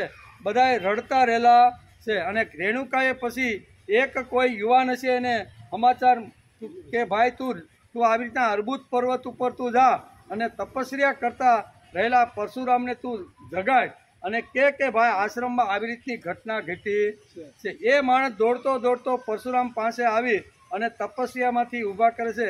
અને એ વખતે એનો ક્રોધ ક્યાંય હમાતો, કારણ કે પિતાના કટકા થઈ ગયા છે એવા સમાચાર એણે જ્યારે સાંભળ્યા અને પોતાના પિતાને મારનાર જે છે એને તો આ પૃથ્વી પર રહેવા માટે જગ્યા આપી. આવા ક્રોધની અંદર હાથમાં પરસું લઈ તપસ્યા છોડી અને અહીંયા આશ્રમની અંદર આવે છે. આશ્રમ ખેદાન મેદાન થઈ ગયો. જેટલી સંપત્તિ હતી એ કાર્તવીર્યનો આવી રીતનો જે દીકરો હતો એ બધી સંપત્તિ લઈ અને જતો રહ્યો. અને અહીંયા જમદગ્નિના 3 કટકા જોઈ અને પરશુરામની આંખમાં આંસુની ધારા વહેવા લાગી. એને એમ થયું કે બીજું બધું કર્યું પણ અકારણે મારા પિતાને આવી રીતનો હત્યા કરી નાખી, કટકા કરી નાખ્યા, એ તો સારું કર્યું નથી. એટલે એના 3 જે કટકા થઈ ગયેલા હતા એનાથી એને અગ્નિ સંસ્કાર કરીને પિતાને આવી રીતની શ્રદ્ધાંજલિ આપી દીધી. થોડું ઠીકઠાક કરી અને હાથમાં પરસું લીધો. હાથમાં પરસું લઈ અને જે વિતિહોત્ર અત્યારે કશ્યપ ઋષિને આ બધી કહાની સમજાવી રહ્યો છે કે આવી રીતની ઘટના ઘટી અને પરશુરામે નક્કી કર્યું કે હવે આ પૃથ્વી ઉપર આવા સત્તા અને સંપત્તિથી ઉન્માદ જે થયેલા જે રાજાઓ છે ને એ રાજાઓને આ પૃથ્વીમાંથી હું નક્ષત્રી કરી નાખી. એમ હાથમાં ફરસું લીધો અને ફરસું લઈ અને જ્યાં જ્યાં આવી રીતના ઉન્મત્ત અને સત્તા અને સંપત્તિના જોરથી જે તાગડ ધીંગા જે કરતા હતા ને એવા રાજાઓને બધાને કંઠસ્થાન આપીને યમપુરી પહોંચાડી દીધા. આવી બધી ઘણી બધી વાતો છે. એટલે કે આશ્ચર્ય કરતા પરશુરામને રેણુકાએ સંદેશો મોકલો કે કાર્તવીર્યના પુત્રે તારા પિતાના કટકા કરી નાખ્યા છે. પરશુરામ આવ્યા એટલે કે ઉદ્ધત થયેલો આશ્રમ જોયો. એટલે ચોધાર આંસુ એની માને રડતી જોઈ. સામે પિતાના મૃતદેહના કટકા પીડ્યા છે. આંખમાં ક્રોધાગ્નિ પ્રગટ્યો છે. ગુસ્સામાં તેણે હોઠ દાબ્યા. જાણે હમણાં જ લોહી નીકળશે તેના હોઠ લાલ ઘૂમ થઈ ગયા. માને નમસ્કાર કરી પિતાના મૃતદેહને અગ્નિ સંસ્કાર કર્યા અને એને પ્રતિજ્ઞા એ સમયે લઈ લીધી. પિતાની સૈયા બળતી હતી એ વખતે એણે એક પ્રતિજ્ઞા લીધી કે આ પૃથ્વી ઉપરથી ઉન્માદ થયેલા છે અને સત્તા અને સંપત્તિથી આવી રીતે મદાંત થયેલા છે એ બધા ક્ષત્રિયોને આ પૃથ્વી ઉપરથી હું ખલાસ કરી નાખી છે.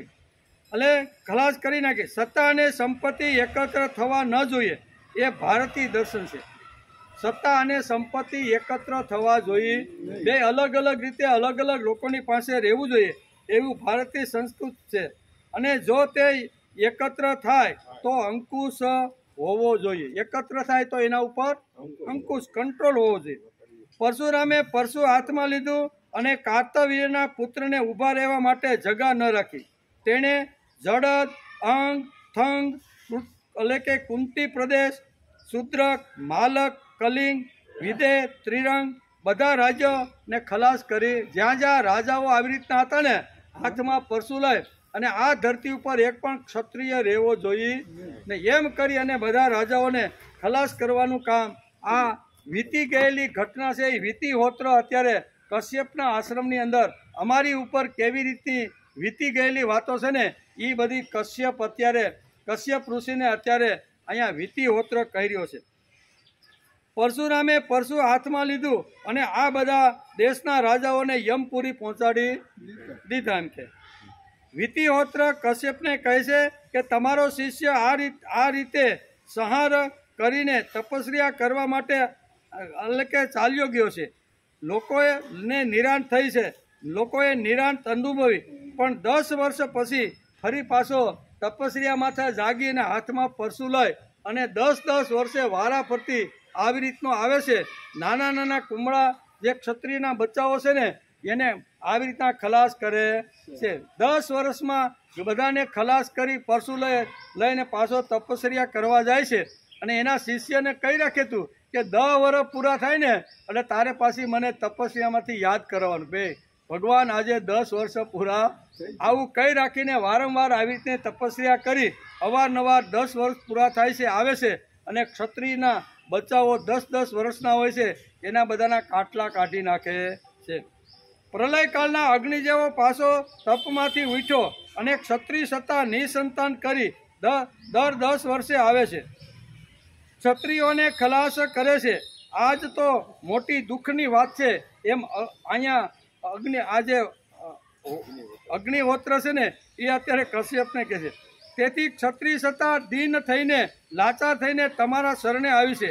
આમ રડતા રડતા વિતિહોત્ર નામના ક્ષત્રિયે અહીંયા કશ્યપ ઋષિને આ પ્રમાણે આખી ઘટના કીધી. જગતની કોઈ શક્તિ પરશુરામના ઝંઝાવાત સમા તૂફાની વેગને કોઈ રોકી શકે તેમ નથી. તેથી અમે ડરતા લોહીથી ખરડેલા અમને પણ પરશુના ઘા લાગ્યા છે. માંડ બચીને તમારી પાસે અમે આવી ગયા. અમારો પણ વારો ચડી જાત પણ અમે કોઈ રીતે સાવધાનીપૂર્વક શરીરને બચાવવા માટે રડતા અમારા શરીરને દેહને બચાવીને અમે તમારી પાસે આવ્યા છીએ. કશ્યપ ઋષિએ કહ્યું તમે જાઓ, નિર્ભય તમે જાઓ. ક્ષત્રિયોને આશ્વાસન આપ્યું. સૌને અભય આપો. સૌને તમે હવે અભય આપી ગયો કે હવે ક્ષત્રિયનો કોઈ વાળ વાંકો કરી શકશે. આવું તમે જઈને બધાને કહો. ત્યારે વિતિહોત્ર નામનો ક્ષત્રિય કહે છે કે તમે અમને આવી તો નિર્ભય થવાની અને જ્યાં જ્યાં ક્ષત્રિયો છે એને નિર્ભય થવાની વાત તમે કરી છે, પણ તમારો શિષ્ય પરશુરામ એ તમારી વાતને માનશે ખરો? આવો પ્રશ્ન કોને ઊભો કર્યો? વિતિહોત્ર નામના જે આવી રીતનો ક્ષત્રિય છે એણે કીધું કે તમારી વાત માનશે ખરો? અમને તો શંકા છે. શું છે કે આવો જે હાથમાં પરશુ લઈ અને કાળનો જે કોળિયો કરી નાખે ને એની સામે કોઈ અત્યાર સુધી ટકી શક્યો નથી. તમારી વાત માનશે. આ ગુરુ શિષ્યનો સંબંધ છે. કશ્યપે શું કીધું કે ભાઈ આ ગુરુ શિષ્યનો સંબંધ છે. તમે નિર્ભય થઈને જાઓ. હવે તમારો કોઈ વાળ વાંકો કરી શકશે નહીં. હું થોડા સમયની અંદર હું આવી અને બધું જે બધી વાતો છે એને ઠીકઠાક કરી દે છે. આ ગુરુ શિષ્યનો સંબંધ છે. લોહી રેડીને પરશુરામે વિદ્યા ભણાવી છે. અંતઃકરણથી પ્રેમનું સિંચન કરી તેને મોટો કર્યો છે. પરશુરામ આ ભૂલે તેવો નથી. એમ કશ્યપે આવનાર જે ક્ષત્રિયો ધ્રુજતા હતા, રડતા હતા એને કીધું કે એ મારો શિષ્ય છે, પ્રાણ શીખવાડી છે. તેથી 100% મેં મારી આજ્ઞાનું ક્યારેય ઉલ્લંઘન કરશે નહીં. તમે જાઓ. એમ કશ્યપના જીવનની આ મહત્વની ઘટના હતી. મનમાં તેણે વિચાર્યું મેં આ શું કર્યું? એમ આશીર્વાદ આપ્યા અને વિદ્યા વાપરવા માટેની પણ એને આવી રીતની આપી દીધી. તો મેં આ શું કર્યું? આવેશમાં આવીને તો અભય દાન મેં નથી આપ્યું ને. કશ્યપ ઋષિ ભગવાનને પગે લાગ્યા અને પરશુરામને મળવા માટે નીકળી પડ્યા. આશ્રમને છોડ્યો. અત્યાર સુધી આશ્રમમાંથી મોટે ભાગે કશ્યપ ઋષિ ક્યારે બહાર જતા નહીં. પણ આવી રીતિહોત્ર પાસેથી આખી જે બનેલી જે ઘટના હતી એ ઘટના સાંભળી અને નક્કી કર્યું કે આ સંહારને તો મારે કોઈ રીતે અટકાવવો જોઈએ. એમ કરી અને કશ્યપ પોતાનો આશ્રમ છોડી ભગવાનને પગે લાગ્યા કે ભગવાન આ જગતમાં શું થઈ રહ્યું છે. એમ કરી અને પરશુરામને મળવા માટે એ નીકળી પડ્યા. મહેન્દ્ર પર્વત ઉપર પરશુરામ તપસ્યા કરતા હતા. અકૃત વર્ણ નામનો તેમનો શિષ્ય હતો. કોનો? પરશુરામના શિષ્યનું નામ અકૃત વર્ણ હતો. અને અકૃત વર્ણને પરશુરામ કહી રાખતા કે ભાઈ 10 વર્ષ પૂરા થાય ને એટલે તારે મને ઢંઢોળવાનો, બરોબર ને.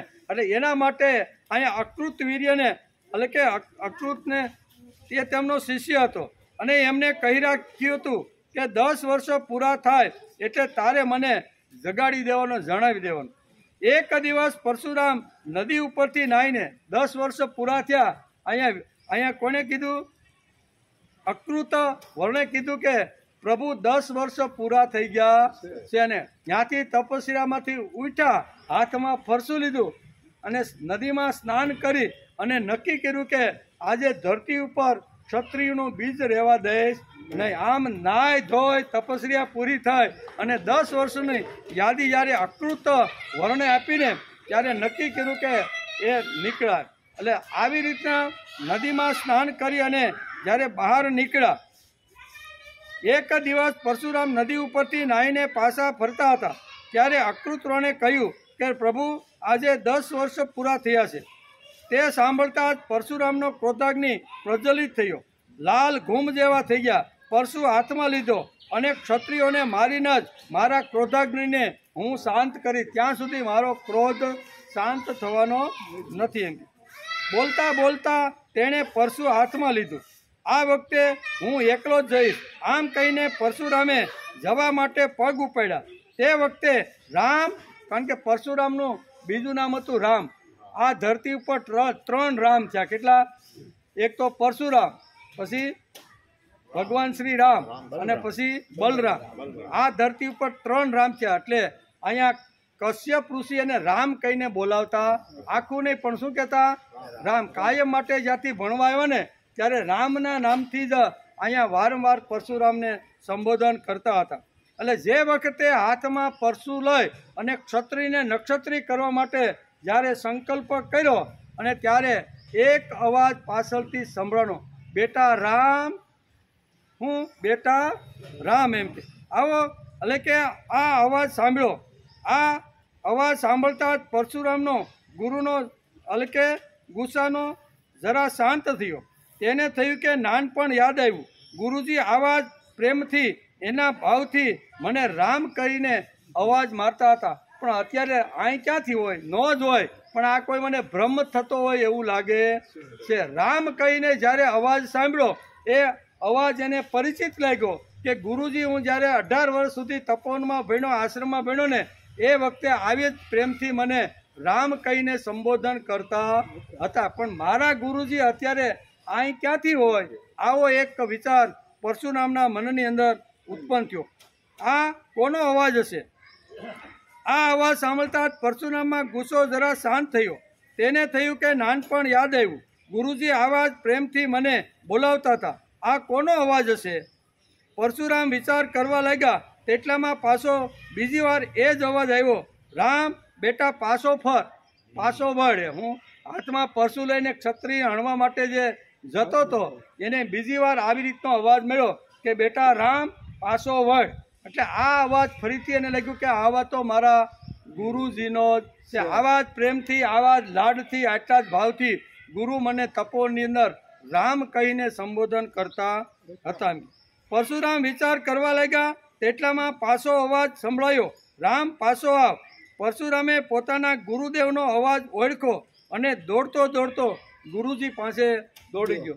દૂરથી એને જોયા કે આવા તો ગુરુનો છે. એટલે આવી રીતના કશ્યપની પાસે દોડતો દોડ્યો. હા રામ, આપણે એકબીજાને મળવાનું નક્કી થયું હતું, પરંતુ મારે આવવું પડ્યું. મેં પણ આપની આજ્ઞાનું ઉલ્લંઘન કર્યું છે. મનમાં ને મનમાં અહીંયા હું તને નમસ્કાર કરી લેતો હતો, પણ મેં આજ્ઞાનું ઉલ્લંઘન કર્યું છે. એ ઉલ્લંઘન કરીને પણ આજે મારે તને મળવા માટે આવવાનું થયું છે. રામ, તને ખબર છે, હવે અત્યારે બંનેનો સંવાદ ચાલે છે. રામ, તને ખબર છે કે જગતમાં વિદ્યા, શૌર્ય, પૌરુષ એકત્ર થાય અને સત્તા અને સંપત્તિ હાથમાં આવે તો ભયાનકમાં ભયાનક પરિણામ નિર્માણ થાય. આ બધું જો એક જ વ્યક્તિના હાથની અંદર બધી વસ્તુ જો આવે ને તો ભયાનક પરિણામ સમાજની અંદર નિર્માણ થાય છે. મેં અંતઃકરણ એટલે કે મેં અકારણ ક્ષત્રિયોનો વધ કર્યો નથી. પરશુરામે કહી જ દીધું કે તમે મને જે કહેવા માગો છો ને હું બરોબર સમજી ગયો છું, પણ મેં અકારણ કોઈ દિવસ આવી રીતનું યુદ્ધ કર્યું નથી. બની ગયેલી ઘટના હતી એ થોડીક એણે ઘટના આવી રીતની સમજાવી કે મારા પિતાએ ક્ષત્રિયના વધથી મને પ્રાયશ્ચિત કરવાનું કીધું. હું આવી રીતનો પર્વત ઉપર જઈને આવી રીતનું તપસ્યા કરવા લાગ્યો. પાછળથી આવી રીતના કાર્તવીર્યના પુત્રે મારા પિતાના કટકા કરી નાખ્યા, આશ્રમને ખેદાન મેદાન કરી નાખ્યું. એટલું જ નહીં, આશ્રમની અંદર જેટલું ધન હતું ને એ બધું ધન લૂંટીને લઈ ગયો. આમાં મારી ભૂલ ક્યાં છે? હું કોઈ દિવસ અકારણ કોઈની સામે યુદ્ધ કરતો.